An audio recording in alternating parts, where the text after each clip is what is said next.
Alright, let's look at part B for question 5. The question mentioned that there is this two-component signaling pathway, right? Two components. And then the question, the information also tells you what are the two components, right? You have the receptor. You also have this cytoplasmic response regulator. So what do all these mean, right? So let me put it in a picture form that would be easier for you to understand if you don't understand the information. Okay, two components. So there is the receptor here in orange. Then there is a cytoplasmic response regulator, right? Cytoplasmic means inside the cytoplasm, right? So that is maybe a relay protein, maybe a G protein, whatever it is, right? We don't know, right? The question is not clear. Whatever it is something inside the cytoplasm. It's two component, so it's not part of the receptor, right? Yeah, so therefore the thing inside the cytoplasm in green on my slide, okay? Then obviously for all receptors, there would be a ligand, right? So that's not part of the signaling pathway, so it's not part of the component, right? But it is there, right? Because all receptors have a ligand, as you have learned before, or at least in your syllabus, okay? So the ligand is in red. Ligand must be outside the cell, right? Because ligands cannot cross the cell membrane and enter the cell. Right, so for those of you, right, who somehow thought that the cytoplasmic response regulator is the ligand, that is so wrong, because cytoplasmic means inside the cytoplasm. Ligand cannot be inside the cytoplasm. Ligands must be outside the cell. Yeah? Okay, so again, so back to the question, right? The understanding of the information. We have a receptor in orange. We have the cytoplasmic response regulator in green inside the cell. Then there's a ligand, right, outside the cell. The ligand will obviously bind to the receptor, right? Okay, so the ligand binds to the receptor. And as you have learned before, right, ligand binding to receptor activates the receptor, right, via a conformation change. Okay, so I somehow try to show some conformation change.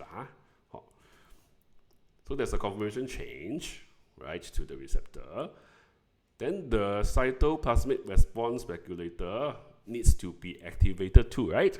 So then the cytoplasmic response regulator therefore must bind to the receptor also, right? And with that binding, right, triggers a conformation change in itself and becomes activated, right, for signals transduction. This is the same as what you have learned in insulin receptor, in glucagon receptor, right?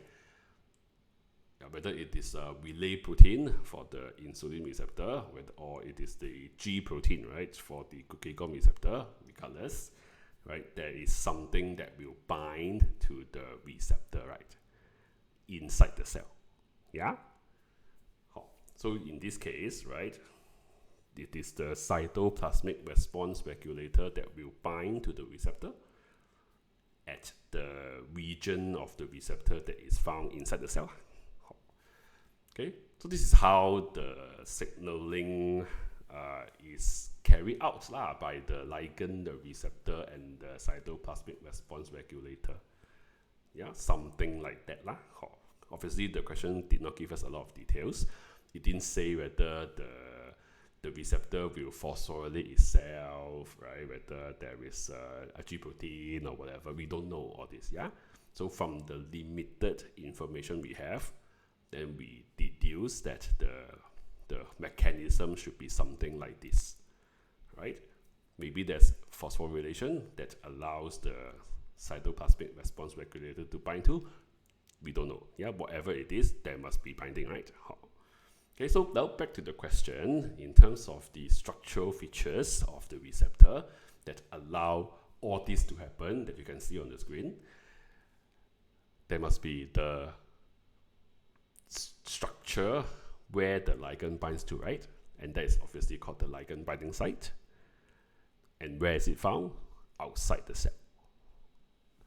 Right, there is also the binding site for the cytoplasmic response regulator, which is found inside the cell, right? And in order for the receptor to be in the membrane, there must be the part that allows the receptor to remain embedded, right, in the membrane, right, which is the transmembrane portion of the receptor. Okay, so before this, right, let's look at the answer. Okay, so just now we mentioned ligand binding site, where? On the outside of the cell, right? So the outside of the cell, the more formal term is extracellular domain. Right? If you didn't know the word domain before, you can write, you could have written extracellular region, extracellular portion, extracellular part of the receptor. All these are acceptable, right? Or even just saying ligand binding site on the receptor that is found outside the cell, we also can. Yeah. But the point is, right, you need to mention where the ligand binding site is, right? It is important that the ligand binding site is outside the cell, right? For the ligand, which is outside the cell, to bind to, right? So the location or the part of the receptor where the ligand binding site is found on is important.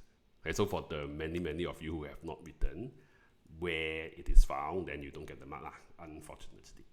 Okay, the ligand binding site obviously is complementary to the ligand, which allows the ligands to bind to, which will then activate the receptor. That is the explanation linking the structure, ligand binding site, to the function of the receptor, right? The receptor needs to be activated. Okay, so the link between ligand binding site and activation of receptor is the ligand binds to the ligand binding site of the receptor, triggering a conformation change of the receptor. Okay, then we have the transmembrane portion, domain part of the receptor. It is folded in such a way that hydrophobic R groups are facing the exterior. So that allows interaction with the hydrophobic fatty acid tails of the phospholipids, which allows the receptor to remain embedded in the membrane. Again, this is important. A lot of you just mentioned that the receptor has hydrophobic R groups. Yeah, all proteins have hydrophobic R groups. Where, right? So what's special about membrane proteins, including receptors, is the hydrophobic R groups are folded to the exterior in the region that is embedded inside the membrane, right? Also, not the entire receptor protein has got hydrophobic R groups outside, right? Only the part that is within the membrane. So again, the location is important. Yeah.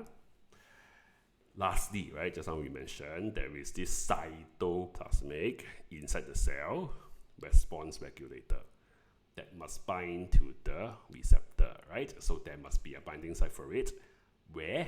Inside the cell. So intracellular domain or cytoplasmic domain, cytoplasmic region, portion, whatever. So some terms to specify the location, which allows the response regulator to bind to and gets activated for signals transduction. Okay, so that's how the answers are generated if you understand what the information is talking about. Okay.